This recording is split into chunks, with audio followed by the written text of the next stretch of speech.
तो शुरुआत में हम वेनेसडे नाम की एक लड़की को देखते हैं जिसका आज स्कूल में पहला दिन था। इसकी हरकतों और पसंद नापसंद की वजह से ये कोई आम लड़की नहीं लगती थी। स्कूल में आकर जब वो अपने लॉकर को खोलती है तो वहाँ उसे उसका भाई बंधा हुआ मिलता है। वो जैसे ही अपने भाई को पकड़कर खोलने लगती है तो फौरन ही उसे कुछ ख्याल आने लगते हैं, जिसमें वो उन लड़कों को देखती है जिन्होंने उसके भाई को यहाँ बंद किया। वो यहाँ से उन लड़कों के पास जाती है उन्हें सबक सिखाने के लिए, जो पूल में तैरने की प्रैक्टिस कर रहे थे। वहाँ वो पूल में बहुत सारी मछलियों को छोड़ देती है जो काटती हैं। अब सारे बच्चे तो पूल से बाहर आ जाते हैं मगर एक बच्चा नहीं आ पाता और एक मछली उसकी टांग पर काट ले। उसकी हरकत के बाद स्कूल वाले उसे निकाल देते हैं। उसने पहली बार ऐसे नहीं किया था, बल्कि अब से पहले भी वो बहुत सारे स्कूल से निकाली जा चुकी थी। तो इसीलिए उसके माँ बाप उसे एक एकेडमी में ले जा रहे थे, क्योंकि वहाँ वेनेसडे जैसे बच्चे ही पढ़ते थे, मतलब कि जिनकी हरकतें सबसे हटके होती थी। और वो वहाँ जाना तो नहीं चाहती थी मगर मजबूरन उसे जाना ही पड़ता है। एकेडमी के पास वाले जंगल का सीन देखते हैं जहाँ एक शिकारी शिकार करने आया था। वो जंगल के काफी अंदर जाकर एक जगह पर बैठकर चाय पीने लगता है, मगर तभी कोई चीज अचानक से आकर उस पर हमला कर देती है और बड़ी बेरहमी से उसे मार देती है। वेनेसडे और उसके माँ बाप एकेडमी पहुंचकर वहाँ के प्रिंसिपल के पास जाते हैं। ये प्रिंसिपल भी वेनेसडे की तरह ही आउटकास्ट होती है। आउटकास्ट में जलपरी, वेयरवुल्व्स, वेम्पायर्स, चुड़ैल और ऐसे लोग शामिल थे जिनमें जादुई ताकतें पाई जाती है, और इस तरह के ही सारे बच्चे इस एकेडमी में पढ़ते हैं। वेनेसडे के साथ जिसने कमरे में रहना था, यानी उसकी रूममेट, उसने कमरे को काफी रंगीन बनाया हुआ था। इसीलिए सब कुछ वेनेसडे को पसंद नहीं आता, क्योंकि उसे तो बस काला रंग ही पसंद था। यहाँ का सारा माहौल देखकर वो मुंह बना लेती है। तब उसकी रूममेट उससे पूछती है, तुम ठीक हो ना, क्या हुआ तुम्हें? जिस पर उसके डैड जवाब देते हैं, मेरी बेटी बड़ी अजीब है, काफी बोर है और बस इसे तुम जिंदा लाश समझो। अपने डैड की ये बातें सुनकर वेनेसडे उन्हें घूरने लगती है। अब उसकी रूममेट उसे पूरी एकेडमी घुमा रही थी कि तभी एक लड़का वहाँ आकर वेनेसडे से उसकी फेसबुक आईडी मांगता है, जिस पर वो कहती है, मैं कोई भी सोशल मीडिया इस्तेमाल नहीं करती, क्योंकि सोशल मीडिया हड्डियों को सड़ा देने वाली सिर्फ एक बीमारी है और कुछ भी नहीं। जाने से पहले वेनेसडे की मॉम उसे कहती है, अब तुम यहाँ से कभी भाग नहीं पाओ। जिस पर वो कहती है, देख लीजिएगा, मैं आपसे वादा करती हूँ कि जल्दी मैं यहाँ से भाग जाऊंगी। वहाँ से जाते वक्त उसके डैड वहाँ एक हाथ छोड़ देते हैं ताकि वो वेनेसडे पर नजर रख सके। उधर जंगल में जब पुलिस छानबीन करने आती है तो उन्हें उस शिकारी की लाश के टुकड़े अलग अलग जगहों पर पड़े मिलते हैं। ऐसा हादसा वहाँ पहली बार नहीं हुआ था, बल्कि तीसरी बार ऐसा हुआ कि एकेडमी के इस जंगल में कोई मारा गया। और वेनेसडे अपने कमरे की सारी रंगीन चीजें हटा देती है और अपने रूममेट से कहती है, शोर मत करो, कमरे में शांति बनाओ, क्योंकि ये मेरे नॉवल लिखने का वक्त। मगर वो तो गाना लगाकर डांस करने लगती है, जिससे वेनेसडे को गुस्सा आ गया था और वो उसे गाना बंद करने को कहती है। तो वो रूममेट अपने पंजे दिखाकर उसे डराने लगती है, क्योंकि वो थी एक वेयरवुल्फ, मतलब कि आधी इंसान और आधी वुल्फ। तभी इधर एक टीचर आती है जो काफी अच्छी थी और वो वेनेसडे को वेलकम के तौर पर एक फूल गिफ्ट देती। अब अगले दिन जब वेनेसडे कहीं जा रही थी तो उसके डैड का छुड़ा हुआ वो हाथ छुप छुप कर उसे देख रहा था, और फिर तभी उसके ऊपर एक स्टैचू गिरने वाला था, मगर बिल्कुल ठीक वक्त पर एक लड़का जिसका नाम जेवियर है उसे बचा लेता। लेकिन इस हड़बड़ी में वो बेहोश हो गई थी, और जब उसे होश आती है तो बजाय जेवियर का शुक्रिया अदा करने की वो उसे कहती है कि मुझसे ये उम्मीद मत रखना कि मैं तुम्हारी शुक्रगुजार रहूंगी, क्योंकि तुमने मुझे बचाकर गड़बड़ कर दी, मेरी इतनी अच्छी मौत को टाल दिया। जब जेवियर कहता है, मैं तुम्हें काफी पहले से जानता हूँ, जब हम 10 साल के थे तब हमारी मुलाकात हुई थी, हम दोनों खेल रहे थे तो मैं जाकर एक ताबूत में छुप गया, लोग मुझे जलाने ही वाले थे मगर तुमने मेरी जान बचा ली, और आज मैंने तुम्हारी जान बचाकर हिसाब बराबर कर। वेनेसडे जब अपने कमरे में आती है तो उसे अपने बेड पर कुछ महसूस होता है। वो जैसे बिस्तर हटाती है तो वहाँ उस हाथ को देखकर फौरन उसे पकड़ लेती है और पूछती है, तुम कौन हो और यहाँ क्या कर रही हो? जिस पर वो कहता है, मुझे तुम्हारे डैड ने तुम पर नजर रखने को कहा है, वही मुझे यहाँ पर छोड़ कर गए हैं। और वो उसे कहती है, मगर आज के बाद तुम मेरे लिए काम करोगे, वरना मैं तुम्हें हमेशा हमेशा के लिए दराज में बंद कर दूंगी। तो वो इस चीज के लिए मान जाता है कि ठीक है, मैं हर तरह से तुम्हारी मदद करूँगा।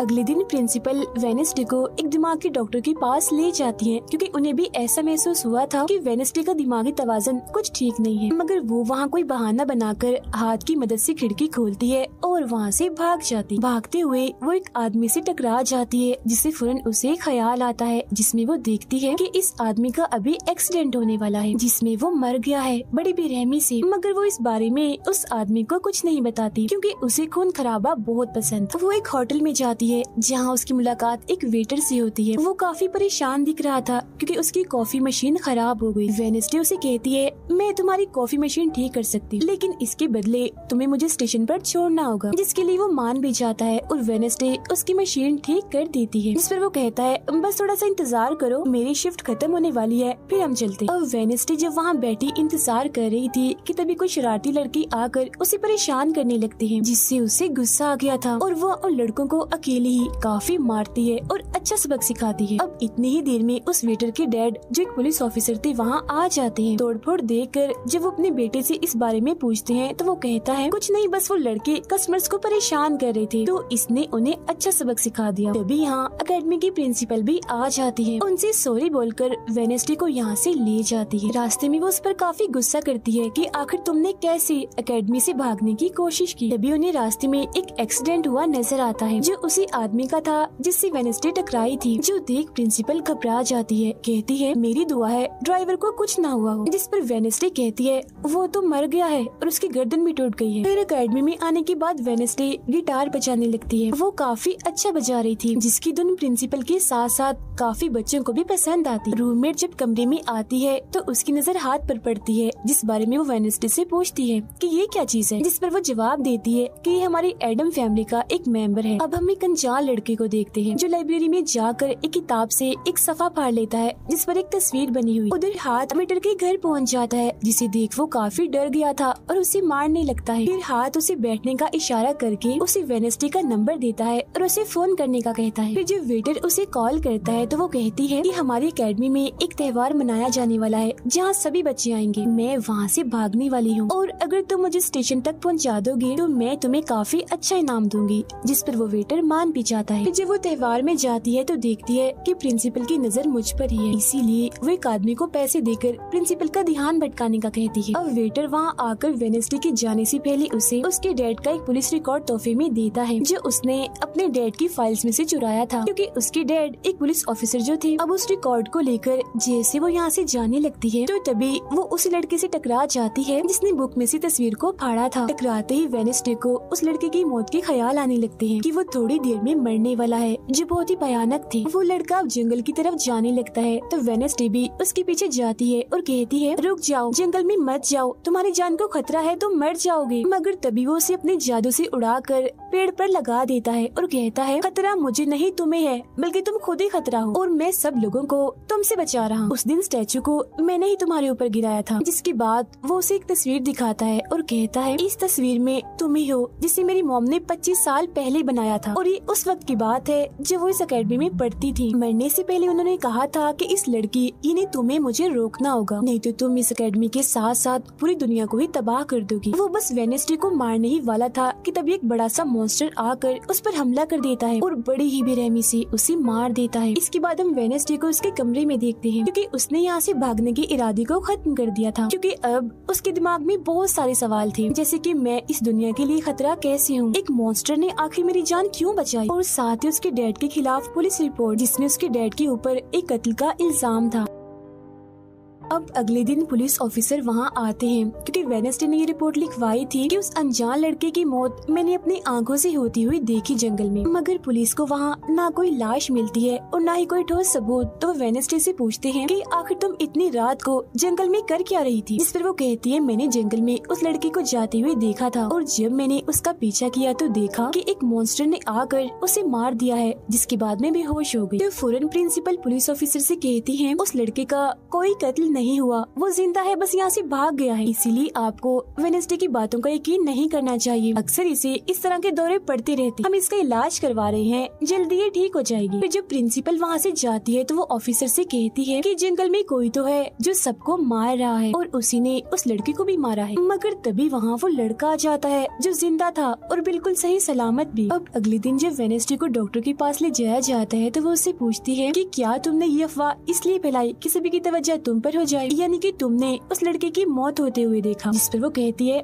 मैं जानती हूँ मैंने क्या देखा है, ओके, मुझे तुम्हें बताने की कोई जरूरत नहीं है। अगले दिन उसे पता चलता है कि उसी लड़के को बगैर किसी वजह से एकेडमी से निकाला जा रहा है, इसीलिए वो अपने साथी उस हाथ को उस लड़के के पीछे लगा देती है। अब प्रिंसिपल के कहने पर वेडनेसडे एक एक्टिविटी में हिस्सा लेती है, जिस मकसद के लिए वो क्लब ज्वाइन करती है, जहाँ उसके साथ सिर्फ एक ही लड़का था जिसके साथ उसकी दोस्ती हो जाती है। फिर जब हाथ उस लड़के के पीछे जाता है तो देखता है कि वो अपना रूप बदल रहा है, जहाँ पहले वो एक बुरा इंसान और फिर एकेडमी के प्रिंसिपल का रूप ले लेता है। जिसके बाद हाथ आकर ये सारी बात वेडनेसडे को बता देता है। अब जब क्लास शुरू होने वाली थी तो जेवियर उसे कहता है कि मेरी साथ वाली सीट खाली है तो तुम यहाँ बैठ जाओ, तो वो उसके साथ आकर बैठ जाती है। जेवियर यहाँ मकड़ी की तस्वीर बना रहा था और फिर अपने जादू से वो उसे जिंदा भी कर देता है, मगर एक ही झटके में वेडनेसडे उसे मार देती है और उसकी राख उड़ा देती है। अब एक लड़की जो काफी बदतमीज थी और विलन में थी, उसकी और वेडनेसडे के बीच काफी बहस हो जाती है, क्योंकि दोनों ही एक दूसरे से काफी चिढ़ती थी, एक दूसरे को जरा भी पसंद नहीं करती थी। फिर इसके बाद वेडनेसडे अपनी जगह अपनी रूममेट को उस क्लब में भेज देती है, जहाँ वो एक्टिविटी की प्रैक्टिस कर रही थी, और खुद वो अकेली ही चली जाती है एकेडमी की उस जंगल में मॉन्स्टर को ढूंढने के लिए। वेडनेसडे को वहाँ उस अनजान लड़की का टूटा हुआ चश्मा भी मिलता है, वही अनजान लड़का जिसे मॉन्स्टर को मारता हुआ इसने देखा था। और अब जैसे ही वो इस चश्मे को छूती है तो लाइब्रेरी में उसे वहाँ एक किताब भी दिखती है, तो वो उस किताब को खोजने लाइब्रेरी में चली जाती है, मगर उसे वहाँ उस तरह की कोई भी किताब नहीं मिलती। जिसके बाद वो चुपके से जेवियर के कमरे में चली जाती है, क्योंकि वो लड़का और जेवियर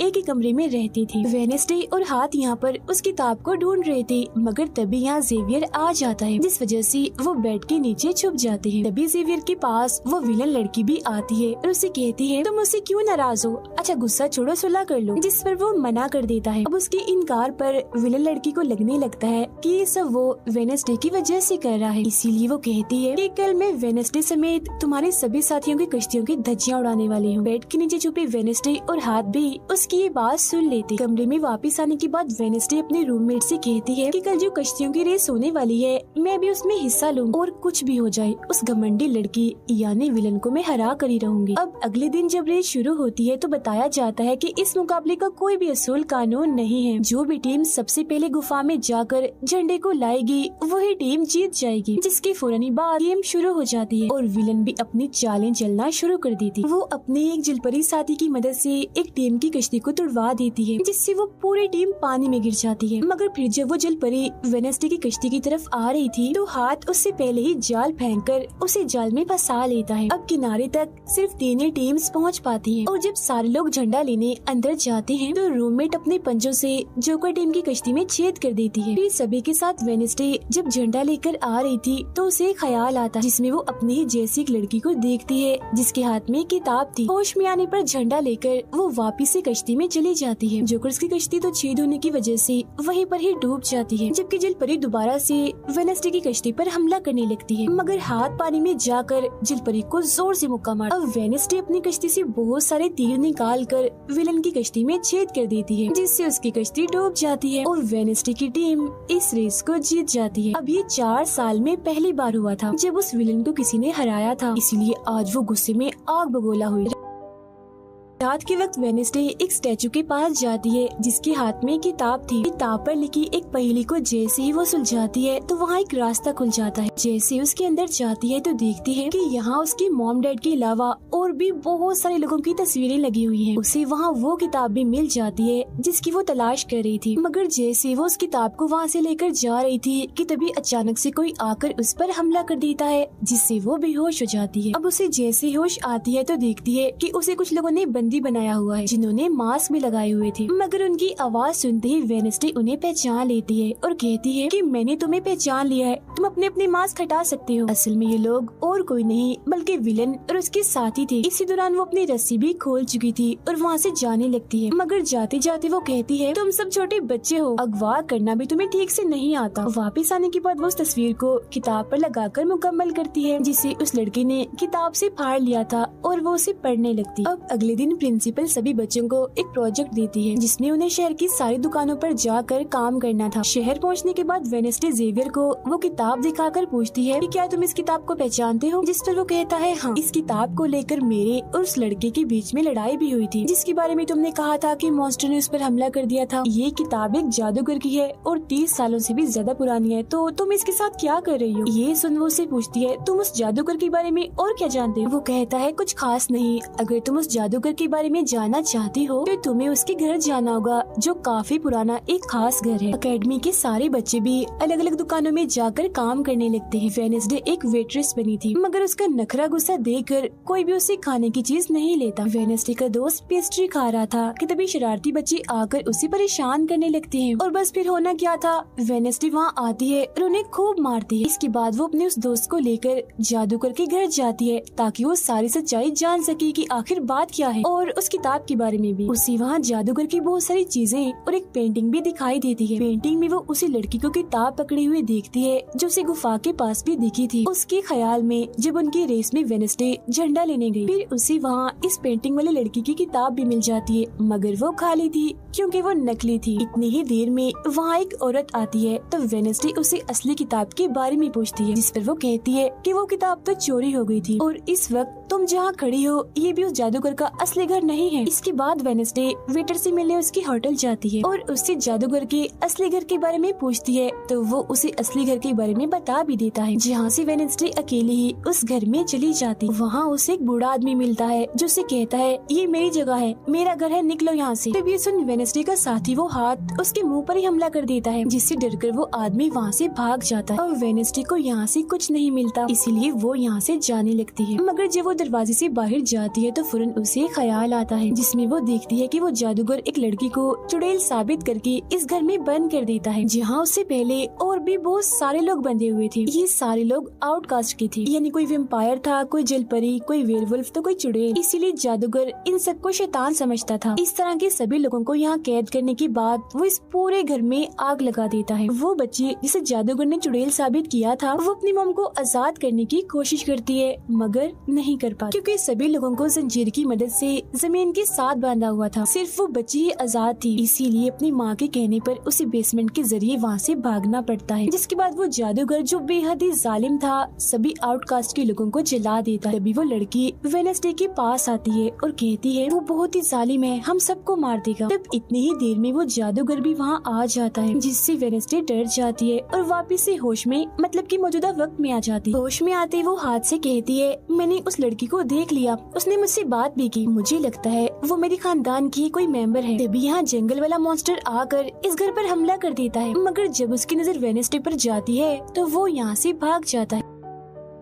वेडनेसडे और हाथ उसका पीछा करते हैं मगर देखते हैं कि मॉन्स्टर के कदमों के निशान तो इंसानी पैरों के निशान में बदल गए। अगले दिन उस जादूगर की मूर्ति को इज्जत के तौर पर इस जगह पर लगाया जाने वाला था क्योंकि शहर के लोग तो उसे अपना हीरो ही मानते थे और आज वेडनेसडे को वहाँ गिटार बजाने के लिए बुलाया गया था। लेकिन वो लोग जैसे मूर्ति लगाकर अपना काम करने लगते हैं तो तभी वो हाथ तीली फेंक कर मूर्ति को आग लगा देता है क्योंकि वेडनेसडे के कहने पर उसने पहले ही मूर्ति पर पेट्रोल डाल दिया था। आग देखकर सारे लोग वहाँ से भाग जाते हैं मगर वेडनेसडे अभी भी वहाँ बैठी गिटार बजा रही होती है। साथ ही वो मूर्ति को जलता हुआ देखकर खुश भी हो रही थी। अब प्रिंसिपल को वेडनेसडे पर ही शक था मगर उसके खिलाफ प्रिंसिपल के पास कोई सबूत नहीं था। अब जादूगर के जिस पुराने घर में वेडनेसडे गई थी जहाँ वो बूढ़ा आदमी था वो अभी भी वही रुका हुआ था मगर तभी वो मॉन्स्टर वहाँ आता है और उस बूढ़े आदमी पर हमला कर देता है। लेकिन मरते मरते वो बूढ़ा आदमी मॉन्स्टर की 2-3 तस्वीरें अपने कैमरा में बना ही लेता है। पुलिस को जब ये खबर मिलती है तो फौरन छानबीन करने पहुँच जाते हैं जहाँ उन्हें बूढ़े आदमी के कैमरा से मॉन्स्टर की तस्वीर भी मिल जाती है।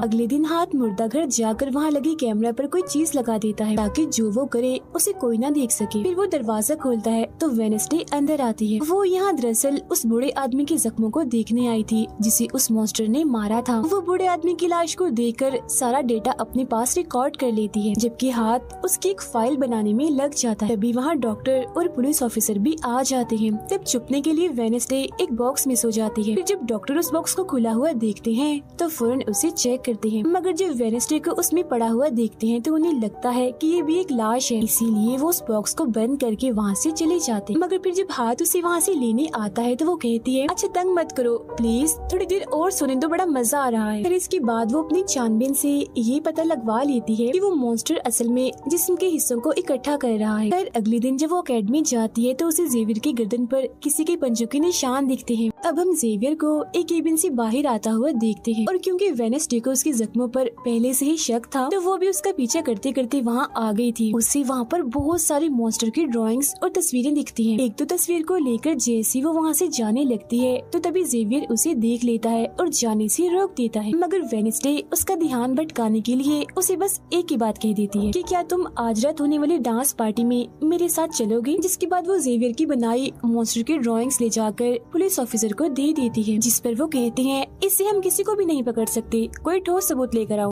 अब वेडनेसडे अपनी सारी रिसर्च को अपने दोस्त के सामने रख देती है ताकि वो उसकी मदद कर सके। उनमें से एक ड्राइंग को देखकर उसका दोस्त कहता है कि मैं इस जगह के बारे में जानता हूँ। जिसके बाद वो वेडनेसडे को उस जगह पर ले जाता है जो एक गुफा थी, जिसके अंदर जाकर उन्हें बहुत सारी हड्डियाँ और एक हथकड़ी भी मिलती है। थोड़ा छानबीन करने पर उसे वहाँ एक नोकदार बड़ा सा नाखून भी मिलता है, जिसे वो अपने पास रख लेती है। जिसके बाद वो जेवियर के पेंटिंग वाले केबिन में जाती है और डस्टबिन से एक कपड़ा जिस पर खून लगा हुआ था उसे निकाल कर अपने पास रख लेती। फिर जैसी वो वहाँ से जाने लगती है तो तभी वहाँ जेवियर आ जाता है और उसे पूछता है, तुम यहाँ मेरे केबिन में क्या कर रही हो। उसकी बात डालकर वो उसे पूछती है, ये जो चोट तुम्हारी गर्दन पर है ये तुम्हें कैसे लगी। तब वो बताता है कि पिछले कुछ दिनों से ये मॉन्स्टर मेरे सपनों में आ रहा है, इसीलिए मैं इसकी ड्राइंग्स बनाता हूँ। मगर एक दिन मैंने अपने जादू पर से कंट्रोल खो दिया और ड्राइंग के अंदर से मॉन्स्टर की पंजे ने निकलकर मुझे नोच लिया। लेकिन अब क्योंकि वेडनेसडे उस पर शक कर रही थी इसीलिए वो उस पर काफी गुस्सा करता है और फौरन उसे यहाँ से जाने का कहता है। अब वेडनेसडे वो खून लगा कपड़ा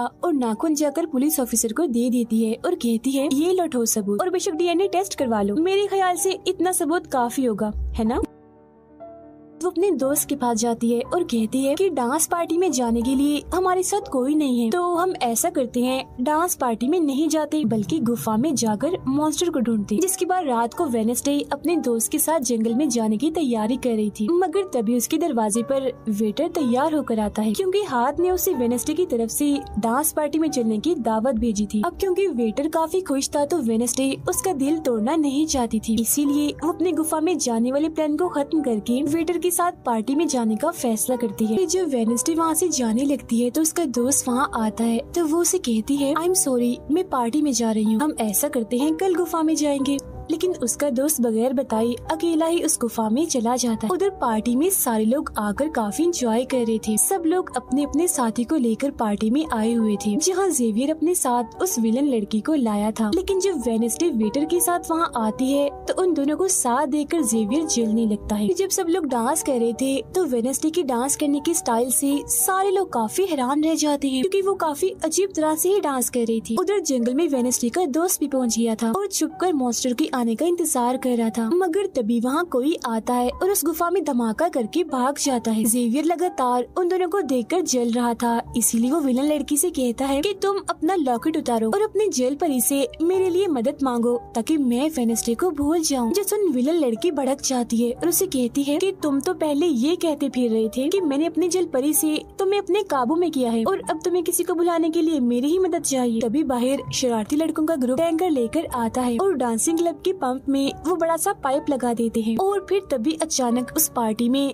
खून की बारिश होने लगती है क्योंकि जो टैंकर वो शरारती लड़के लाए थे जिसका पाइप उन्होंने लगाया था उसमें दरअसल खून था। ये देख सारे लोग घबरा जाते हैं और पार्टी से भागने लगते हैं, मगर वेडनेसडे वहीं खड़ी रहती है क्योंकि उसे तो अब और मजा आ रहा था क्योंकि वो बारिश खून की नहीं बल्कि कलर की थी जिसमें वो काफी एंजॉय कर रही थी। तभी वेडनेसडे को ख्याल आता है जिसमें वो देखती है कि उसका दोस्त अकेला ही जंगल में चला गया है जहाँ वो मुसीबत में है, उसकी जान खतरे में है, इसीलिए वो जंगल की तरफ उसे बचाने के लिए भाग जाती है। उसके दोस्त के पीछे दरअसल वो मॉन्स्टर पड़ गया था जिससे बचकर वो भाग रहा था। वो मॉन्स्टर एक बार उस पर हमला करता ही है कि तभी वेडनेसडे उसे ढूंढते हुए वहाँ आ जाती है। तब मॉन्स्टर उसे देखकर वहाँ से भाग जाता है। वो अपने दोस्त को बेहोश पड़ा हुआ देखकर काफी घबरा जाती है। इतनी ही देर में उसकी टीचर भी उसका पीछा करते करते वहाँ आ गई थी, जिसके बाद उसके दोस्त को हॉस्पिटल ले जाया जाता है और वेडनेसडे खुद वापस अपनी एकेडमी में आ जाती है जहाँ वो अपने डैड पर लगी इल्जाम को सुलझाने की कोशिश कर रही थी कि आखिर सच क्या। अकेडमी में सारे माँ बाप अपने बच्चों से मिलने आते हैं क्योंकि आज मीटिंग थी। प्रिंसिपल सबको बताती है कि वेडनेसडे की दोस्त की हालत में सुधार हो रहा है, कुछ दिन के बाद ठीक होकर वो वापस आ जाएगा। मगर दूर खड़ी वेडनेसडे अपने रूममेट को बताती है कि ये झूठ है,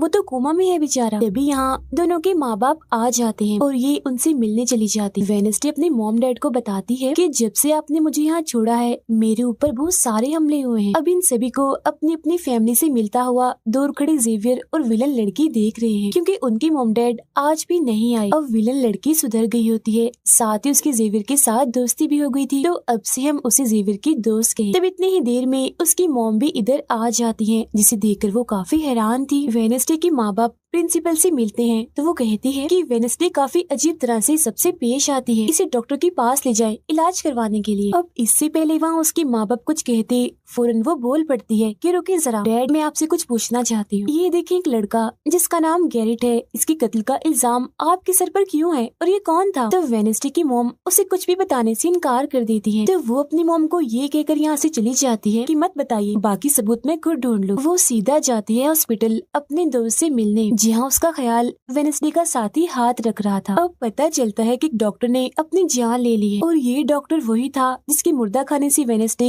बूढ़े आदमी की लाश को देखने आई। मरने से पहले डॉक्टर ने एक खत भी छोड़ा था जिसमें लिखा हुआ था कि मैं गैरेट के केस पर शर्मिंदा हूँ क्योंकि मैंने उसकी झूठी रिपोर्ट बनाई थी। अब जब सारे लोग खाना खा रहे थे तो तभी वहाँ पुलिस ऑफिसर आकर वेडनेसडे के डैड को पकड़ लेता है और कहता है कि गैरेट की मौत के इल्जाम में तुम्हें गिरफ्तार किया जा रहा है। जेल में वेडनेसडे अपने डैड से मिलने जाती है, पूछती है कि बताएं गैरेट से आपका क्या वास्ता है। तो वो बताते हैं कि गैरेट तुम्हारी मॉम से बहुत प्यार करता था, फिर एक दिन जब तुम्हारी मॉम और मैं साथ थे तो गैरेट ने आकर मुझ पर हमला कर दिया। मैंने अपना काफी बचाव किया, जिस दौरान गलती से उसकी मौत हो गई। ये सुन वेडनेसडे को उनकी बात थोड़ी झूठी लगती है। फिर वो पुलिस ऑफिसर के पास जाती है, कहती है मेरे डैड ने गैरेट को नहीं मारा और ये उनके खिलाफ साजिश की जा रही है। जिस पर वो कहता है दुनिया तुम्हारे हिसाब से नहीं चलती, हमारे पास सबूत आ गए हैं तुम्हारे डैड के खिलाफ। वो कहती है मैं नहीं मानती और मेरा ख्याल है कि जिसने मेरे दोस्त को मारने की कोशिश की उसने ही गैरेट को मारा होगा। पार्क में रूममेट अपनी मॉम के साथ बैठी थी, जहाँ उसकी मॉम चाहती है कि वो पूरी तरह एक वेयरवुल्फ बन जाए और वो उसे एक डॉक्टर के पास जाने का कहती है, मगर रूममेट ऐसा नहीं चाहती, इसलिए वो यहाँ से चली जाती है। अब वेडनेसडे अपनी मॉम के पास जाती है ताकि वो सारी सच्चाई जान सके। उसकी मॉम खुफिया लाइब्रेरी में थी। वो अपनी मॉम से कहती है कि आपने मुझे इस अकेडमी में इसलिए भेजा ना ताकि मैं हमेशा आपकी परछाई बन के रहूं। जिस पर उसकी मॉम कहती है कि ये सिर्फ अकेडमी ही नहीं बल्कि पहले यहाँ एक ग्रुप हुआ करता था जिसकी बुनियाद तुम्हारे डैड की फैमिली की एक औरत ने रखी थी जिसका नाम गुडी था। वो कहती है मैं ये जानना चाहती हूँ कि डैड ने तो गैरेट को नहीं मारा तो फिर किसने मारा है। तब उसकी मॉम सच्चाई बताती है कि जब मैं वहाँ गई तो मैंने देखा कि तुम्हारे डैड और गैरेट आपस में लड़ रहे थे। मैंने उन्हें रोकने की कोशिश की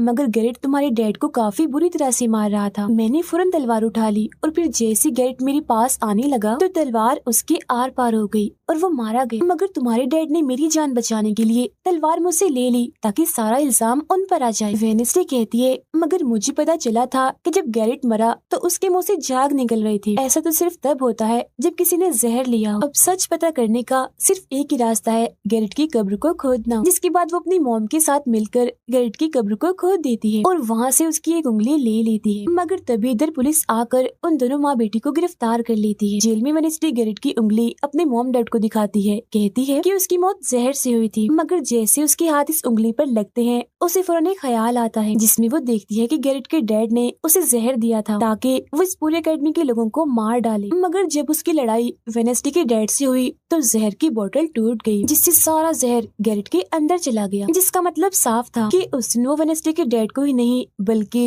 पूरी अकेडमी को ही खत्म करने आया था। जेल से रिहा होने के बाद वेडनेसडे और उसकी मॉम मेयर के पास जाती है, कहती है आपने गैरेट की मौत के सच को छुपाया, उसकी मौत जहर से हुई थी न कि तलवार से और ये बात साबित भी हो गई है। जो सुन मेयर सब कुछ सच बता देता है जिसके बाद वेडनेसडे के डैड को भी रिहा कर दिया जाता है। अब वेडनेसडे अपनी मॉम को बताती है कि मुझे बहुत ख्याल आते हैं, जिस पर उसकी मॉम कहती है कि ये खासियत हमारे खानदान में है, ख्याल सबको आते हैं, अगर ख्याल हमारे कंट्रोल में ना रहे तो ये हमें पागल बना सकते हैं, इसीलिए हमारे खानदान के पुराने लोग आकर हमें आसान रास्ता बताते हैं और ट्रेनिंग देते हैं। तो वेडनेसडे फौरन बोलती है जैसे गुडी एडम्स जिसके बारे में आपने बताया था कि वो मेरे डैड के खानदान की है, जिस पर उसकी मॉम कहती है कि मुझे नहीं पता, बहरहाल तुम होशियार रहना क्योंकि गुडी एडम्स बदला चाहती थी जिसके चक्कर में वो खुद भी नहीं बच पाई। फिर सबके माँ बाप अपने अपने बच्चों से मिलकर जा रहे थे। रूममेट अपनी मॉम को कहती है, आप फिक्र मत करना, जब मुझे वेयरवुल्फ बनना होगा मैं बन जाऊंगी। जाने से पहले वेडनेसडे की मॉम उसे वही किताब देती है जो अक्सर प्रिंसिपल के पास हुआ करती थी। वो किताब लेकर वेडनेसडे प्रिंसिपल के पास जाती है, कहती है कि उस अनजान लड़की को आपने मारा था, मैंने देखा था, जिसके बारे में मैंने कहा था कि उसे मॉन्स्टर ने मारा है, क्योंकि वो आप ही हो जो खुद को बदल बदल कर लोगों को मार रही हो। मैं ये बात अब पुलिस को बता दूंगी। जिस पर प्रिंसिपल कहती है, नहीं, उसे मैंने नहीं मारा, बल्कि वो तो अपनी ताकतों पर से कंट्रोल खो बैठा था और उस दिन उसने तुम्हें मारने की भी कोशिश की थी। इनकी बातों के दौरान इन्हें बाहर से शोर सुनाई देता है। ये चेक करने जब वहाँ जाती हैं तो पता चलता है कि बाहर ग्राउंड में आग से कुछ लिखा हुआ है। अब वेडनेसडे अपने चारों तरफ मोमबत्तियां जला के बैठी थी क्योंकि वो गुडी को बुलाने की कोशिश कर रही, मगर तभी इधर उसकी रूममेट आ जाती है। साथ ही उसे एक खत भी मिलता है जिसमें कोई उसे गुफा में मिलने बुलाता है। जब वेडनेसडे अपनी रूममेट के साथ वहाँ जाती है तो गुफा के अंदर जाने के बाद उसे एहसास होता है कि यहाँ कोई है। यहाँ दरअसल जेवियर और उसके साथी थे जो वेडनेसडे को सरप्राइज देना चाहते थे क्योंकि आज उसकी बर्थडे थी। यहाँ वेडनेसडे को एक लाइन लिखी हुई दिखती है कि जब मैं लौटूंगा तो शोले बरसेंगे। इसे जैसी वो हाथ लगाती है तो उसे ख्याल आता है जिसमें वो उसी लड़की से मिलती है जो अक्सर उसे नजर आया करती थी, और ये और कोई नहीं बल्कि गुडी ही है। वो वेडनेसडे को एक महल दिखाकर कहती है कि अगर तुम्हें उस जादूगर के बारे में जानना है तो तुम्हें इस महल को ढूंढकर यहाँ आना होगा। जब वो ग्राउंड में खड़ी उस लाइन को देख रही थी जहाँ आग से कुछ लिखा था तो तभी उसके पास जेवियर आता है जिससे वो बात नहीं करती क्योंकि नाराज थी। उसे लग रहा था कि हो ना हो जेवियर ही वो मॉन्स्टर है। फिर वो अपने दोस्त के पास हॉस्पिटल जाती है जो अभी भी बेड पर था और उसकी हालत भी खराब थी, इसीलिए वो उसे कोई बात नहीं कर पाती। अब वेडनेसडे अपने दोस्त वेटर से मिलने जाती है और उसे उस महल जो गुडी ने दिखाया था उसकी तस्वीर दिखाकर पूछती है कि क्या तुम इस जगह के बारे में जानते हो, जिस पर वो मना कर देता। अब यहाँ तो उसका काम नहीं हुआ, इसीलिए वो तस्वीर को लेकर जेवियर के पास जाती है और उससे भी वही सवाल करती है कि क्या तुम इस जगह के बारे में जानते हो, मगर तभी उसकी नजर इसी महल की पेंटिंग पर जाती है जो जेवियर ने पहले से ही बनाई हुई थी, जिस पर वो बताता है कि ये जगह रात को मेरे सपने में आई थी तो मैंने इसे बना दिया। अच्छी बात ये थी कि जेवियर इस जगह के बारे में जानता भी था। तब उसी महल का पता लेकर वेडनेसडे वहाँ पहुँच जाती है जहाँ मेयर पहले से ही मौजूद था, और क्योंकि वो जान गया था कि असली कातिल कौन है तो वेडनेसडे उसकी गाड़ी में ही छुप जाती है। मगर जैसे मेयर की गाड़ी शहर में पहुँचती है तो कोई उनकी गाड़ी को ठोक देता है जिससे मेयर का एक्सीडेंट हो गया था। वो काफी जख्मी हो जाते हैं, उनकी हालत मरने वाली हो गई। फिर अब रात के वक्त वेडनेसडे वेटर और अपने रूममेट के साथ उसी महल में आती है। यहाँ उसे ऐसा महसूस होता है जैसे कोई इधर रह रहा है क्योंकि मोमबत्तियां गर्म थी और एक कमरा बिल्कुल साफ था। इतनी ही देर में वो मॉन्स्टर भी यहाँ आ जाता है जिससे बचने के लिए ये लोग छुप जाते हैं। ये लोग देखते हैं कि जिन जिन लोगों पर मॉन्स्टर ने हमला किया था उनके जिस्म के कटे हुए हिस्से यहाँ पर पड़े हुए हैं। अब वेडनेसडे अपने दोस्तों को मॉन्स्टर से बचाना चाहती थी, इसीलिए वो उन्हें यहाँ से ले जाती है। ये वेटर के घर जाते हैं जहाँ जैसे उसके डैड आते हैं तो वेडनेसडे उन्हें कहती है कि मैं आपको कुछ दिखाना चाहती हूँ, क्योंकि वो पुलिस ऑफिसर जो थे वो जब उन्हें महल में ले जाती है तो वहाँ पर कुछ भी नहीं था। मतलब जिस्म के कटे हुए हिस्से जो पहले यहाँ पर रखे हुए थे अब वो वहाँ पर नहीं पड़े थे, जिससे पुलिस ऑफिसर को गुस्सा आ जाता है और वो कहते हैं कि आज के बाद तुम मेरे बेटे से नहीं मिलोगी। अब जब वेडनेसडे एकेडमी आती है तो वहाँ उसे प्रिंसिपल मिलती है जो कहती है कि तुम्हें मैंने कहीं भी जाने से मना किया था मगर तुमने मेरी बात ना मानकर अच्छा नहीं किया। जिस पर वो जवाब देती है, मैं सच का पता लगवाने गई थी इसीलिए मैं माफी नहीं मांगूंगी, मैंने कुछ गलत नहीं किया है। जिसके बाद वो प्रिंसिपल को एक पेंटिंग भी दिखाती है जिसमें वो जादूगर था और वेडनेसडे खुद थी। बताती है कि इसीलिए वो अनजान लड़का मुझे मारना चाहता था क्योंकि उसे लग रहा था कि एकेडमी के लिए मैं खतरा हूँ, मगर खतरा दुश्मन कातिल तो कोई और ही है, जबकि मैं तो इस एकेडमी और सबको बचाना चाह रही हूँ तो मुझे एक मौका मिलना चाहिए। प्रिंसिपल कहती है, नहीं तुम कहीं नहीं जाओगी, आगे से ऐसी कोई भी गलती की तो मैं तुम्हें एकेडमी से निकाल दूंगी। और वहाँ से वो ये कहकर चली जाती है। वो जब अपने कमरे में वापस आती है तो देखती है कि रूममेट अपना सामान पैक कर रही है क्योंकि वो यहाँ से जा रही है। वो गुस्से में वेडनेसडे से कहती है कि तुम्हें सिर्फ अपना काम में निकलवाना आता है, फिर चाहे इसके लिए तुम्हारे दोस्तों की जान क्यों न चली जाए, आज वो अजीब सा मॉन्स्टर हमें भी मार देता। जिसके बाद वो यहाँ से चली जाती है। अब वेडनेसडे बिल्कुल अकेली रह गई थी, इसीलिए कमरे में एक जगह बैठकर वो उस बॉक्स को देखने लगती है जो वो जादूगर के महल से चुरा कर लाई थी। उसे बॉक्स के नीचे एक खत मिलता है जिसमें वेडनेसडे की अपनी ही बहुत सारी तस्वीरें होती हैं, जो देख वो कहती है मेरी एडम्स फैमिली, जादूगर, मॉन्स्टर और मैं शायद किसी न किसी तरीके से जुड़े हुए हैं। और जब ये बात मेयर को पता चली तो किसी ने उनका मुंह बंद कर दिया, मगर मैं चुप नहीं बैठूंगी और तुम जो कोई भी हो मैं तुम्हें ढूंढ लूंगी, देखना। अब मेयर की मौत हो गई थी और जब उन्हें दफनाया जा रहा था तो वेनेसडे वहाँ आती है और सोचने लगती है कि कातिल यहाँ आए लोगों में से ही कोई है, मगर तभी उसे जंगल में कोई दिखता है। वो पीछे करती है तो पता चलता है कि और कोई नहीं बल्कि उसका अंकल है। अंकल बताते हैं कि मेरे ऊपर चोरी का इल्जाम है तो कुछ वक्त के लिए मुझे छुप के रहना होगा। तब वेनेसडे उन्हें एक केबिन में छुपा देती है और मॉन्स्टर की तस्वीर दिखाकर पूछती है कि आप इसके बारे में कुछ जानते हैं, जिस पर वो कहते हैं मैं ज्यादा कुछ तो नहीं जानता, अगर तुम्हें इसके बारे में जानना है तो तुम्हें खुफिया लाइब्रेरी में जाना होगा। वहाँ एक तिजोरी में डायरी है जिसमें इस मॉन्स्टर के बारे में सब लिखा है। आधी रात को वेनेसडे उस लाइब्रेरी में जाती है जहाँ जेवियर पहले से ही मौजूद था।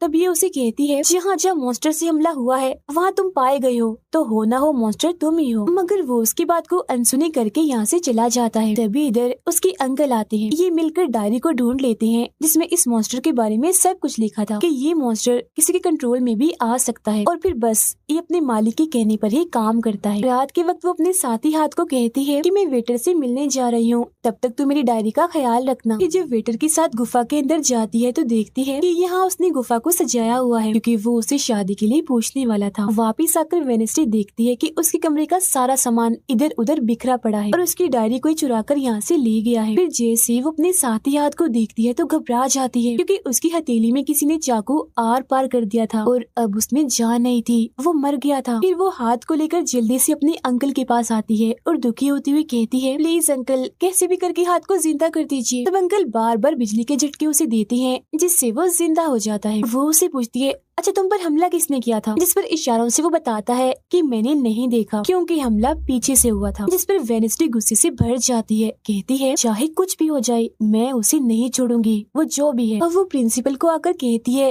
किसी ने मेरे कमरे में तोड़ फोड़ कर दी है, साथ ही कोई उस डायरी को भी चुरा कर ले गया है। वो कहती है वो डायरी तो खुफिया लाइब्रेरी में थी तो तुम्हारे पास कैसे आई, तुम ऐसी हरकतें मत करो कि एकेडमी को बंद करना पड़े, ऐसा मैं होने नहीं दूंगी। फिर जब वेनेसडे वहाँ से जा रही थी तो तभी उसके पास उसके साथी आते हैं और उसे जानकारी देते हैं कि गैरेट जिसकी मौत का इल्जाम तुम्हारे डैड पर था उसकी मॉम को किसी ने डबोकर मारा था और मरने से पहले उनकी सारी प्रॉपर्टी एक डॉक्टर ने हथिया ली थी। डॉक्टर नाम सुनकर वेनेसडे को दिमागी डॉक्टर पर शक होता है, इसीलिए वो सीधा उनके पास जाती है। कहती है कि मैं जानती हूँ आपके अंदर गैरेट की मॉम की आत्मा है जो सबसे अपनी मौत का बदला लेना चाहती है, अब बस कर दो तुम्हारा खेल खत्म हुआ। जिसके बाद वो यहाँ से चली जाती है। ये सारी बातें सुन डॉक्टर को जरा भी समझ नहीं आती कि क्या बोल रही थी, इसीलिए वो फौरन प्रिंसिपल को कॉल करती है। कहती है वेनेसडे आई थी, उसका बर्ताव काफी अजीब था, उल्टी उल्टी बातें कर रही थी वो। अब तभी यहाँ मॉन्स्टर आ जाता है जो डॉक्टर पर हमला करके उन्हें मार देता है। अब डॉक्टर तो मर गई थी, इसीलिए वेनेसडे की शक की सुई अब जेवियर पर आ जाती है, इसीलिए वो उससे मिलने उसके कैबिन में जाती है। यहाँ उसे मरे हुए लोगों का सामान भी मिलता है जिससे उसका शक और पक्का हो जाता है। अब तभी इधर पुलिस भी आकर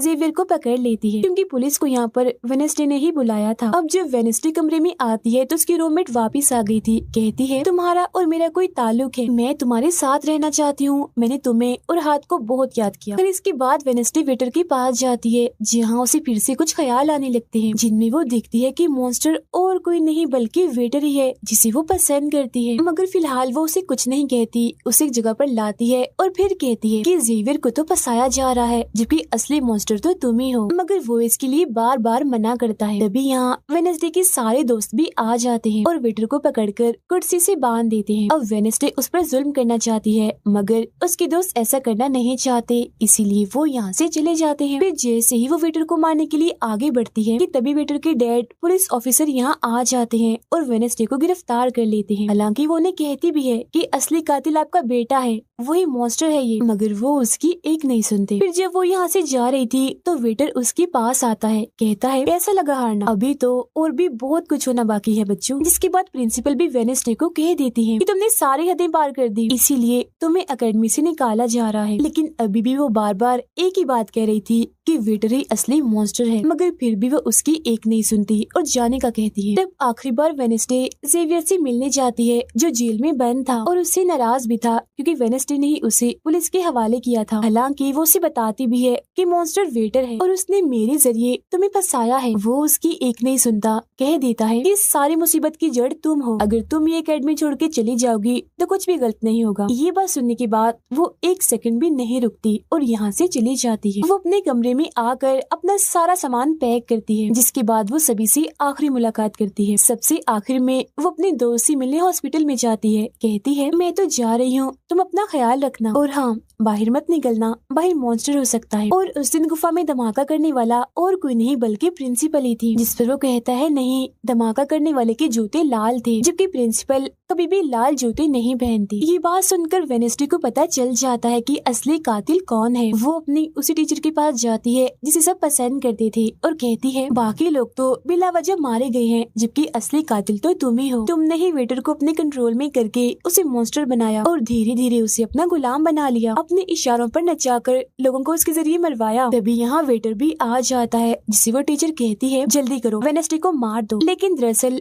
की वेटर नहीं थी बल्कि प्रिंसिपल थी, जो रूप बदल कर यहाँ पर आई थी। और अब टीचर प्रिंसिपल के गले में जहर का इंजेक्शन घुसा देती है, जिससे प्रिंसिपल बेचारी मारी जाती है। फिर वो वेडनेसडे को भी बांध कर जादूगर की गुफा में ले आती है। गुफा में आकर वेडनेसडे को पता चल जाता है कि जिन मरे हुए लोगों के जिस्म के हिस्सों को इकट्ठा किया गया था वो दरअसल जादूगर को दोबारा से जिंदा करने के लिए किए गए थे। तभी यहाँ टीचर जो असली विलन थी वेडनेसडे को बताती है कि जब गुडी ने जादूगर को मारा था तो गुडी ने अपने खून से जादूगर की कब्र पर एक ताला लगा दिया था और अब जादूगर को जिंदा करने के लिए हमें गुडी की फैमिली मतलब एडम्स फैमिली के ही किसी इंसान का खून चाहिए, साथ ही पूरे चांद की रात भी हो। और अब हमें ये सुनहरी मौका मिल गया है जादूगर को जिंदा करने का, क्योंकि एडम्स फैमिली से तुम हो और आज पूरे चांद की रात भी है, हम तुम्हारा खून लेंगे। जिसके बाद टीचर वेडनेसडे के हाथ पर कट लगा देती है, जिससे उसका खून निकलने लगता है। फिर वो उसके खून से जादूगर की कब्र का ताला खोल देती है और फिर अगले ही पल जादूगर भी जिंदा होकर अपनी कब्र से बाहर आ जाता है। बाहर आते ही वो वेडनेसडे को चाकू मार देता है, जिससे वो जख्मी हो जाती है। इसके बाद वो एकेडमी को खत्म करने के लिए चला जाता है। अब तभी यहाँ गुडी एडम्स आती है और वेडनेसडे को बिल्कुल ठीक कर देती है, मतलब कि उसके जख्म, और कहती है मैंने तुम्हें ठीक तो कर दिया है मगर अब के बाद मैं तुम्हें नजर नहीं आऊंगी। जंगल की रास्ते से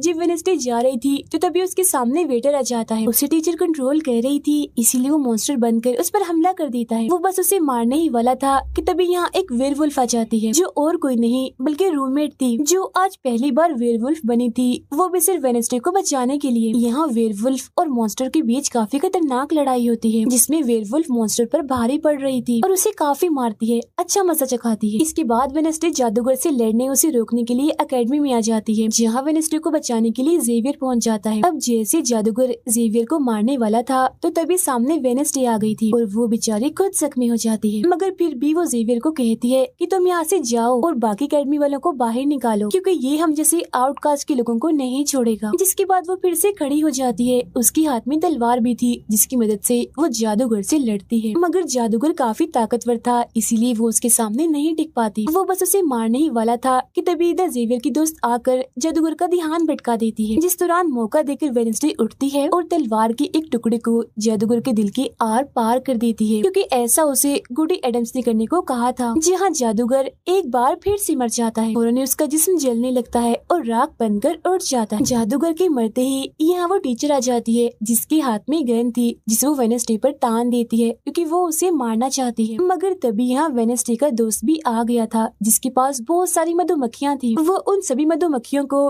टीचर पर छोड़ देता है, जिससे उसका भी काम तमाम हो जाता है। जब वेडनेसडे अपने मिशन में कामयाब होकर बाहर आती है जहाँ सारे लोग खड़े थे, तो वो वहाँ अपने रूममेट को भी देखती है, जो अब वेयरवुल्फ से अपने असली रूप में आ गई थी। यहाँ वो दोनों पहली बार गले मिलती हैं, मगर हैरत अब वेडनेसडे को कोई भी ख्याल नहीं आ रहा था। कुछ वक्त के बाद वेडनेसडे अपना नॉवल भी पूरा कर लेती है, मगर वो इसका एंड नहीं करती, इन्हीं की उसे खत्म नहीं करती और आगे बस एक सवालिया निशानी छोड़ देती है। वो जेवियर से मिलने जाती है, जहाँ वो उसे गिफ्ट देता है जिसमें मोबाइल था। वो इस गिफ्ट को ले तो लेती है मगर कुछ नहीं कहती और वहाँ से चली जाती है। फिर जब वो अपनी गाड़ी में थी तो उसके पास मैसेज आता है, जिसमें उसकी कुछ तस्वीरें थी और साथ ही ये मैसेज भी था कि मैंने तुम पर नजर रखी हुई है, जिससे वो सोच में पड़ जाती है कि टीचर तो मर गई है, मगर अब उसके बाद ये कौन है जो सब कर रहा है। इसी सोच में वो अपने घर के लिए निकल जाती है, जिसके बाद हम पुलिस की गाड़ी को देखते हैं, जिसमें वो वेटर को बांधकर कहीं ले जा रहे थे, क्योंकि उन्हें भी पता चल गया था कि यही असली मॉन्स्टर है, इसे बस कोई कंट्रोल करता है। मगर तभी अचानक से वेटर दोबारा मॉन्स्टर बन जाता है और सभी पुलिस वालों को मार देता है, जिसका मतलब ये था कि टीचर की तरह अभी भी कोई है जो इसे कंट्रोल कर रहा है और वो लोगों को मरवाता रहेगा इसके जरिए। और ये अनजान इंसान वही हो सकता है जिसने वेडनेसडे को मैसेज किया, यानी कि अभी भी कोई है जो एकेडमी को बंद करवाने में लगा है और मॉन्स्टर के जरिए खून खराबा कत्ल होना आम ही रहेगा। और इसी के साथ ही ये सीजन इधर ही खत्म हो जाता है।